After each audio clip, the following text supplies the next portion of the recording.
தென்கிழக்கு தேன் சிட்டு செம்பருத்தி பூ முட்டு செல்லம் கொஞ்சுதே தாலாட்ட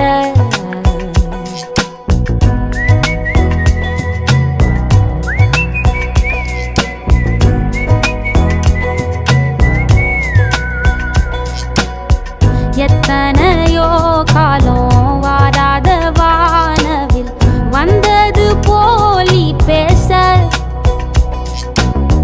உச்சியில நீந்தும் ஆகாச மீனென துள்ளிடுதே உன் ஆசை மழை அடிக்கும் உன் சிரிப்பில் செடி முளைக்கும் நான் பூவாக வெயில் அடிக்கும் நாள் வரைக்கும்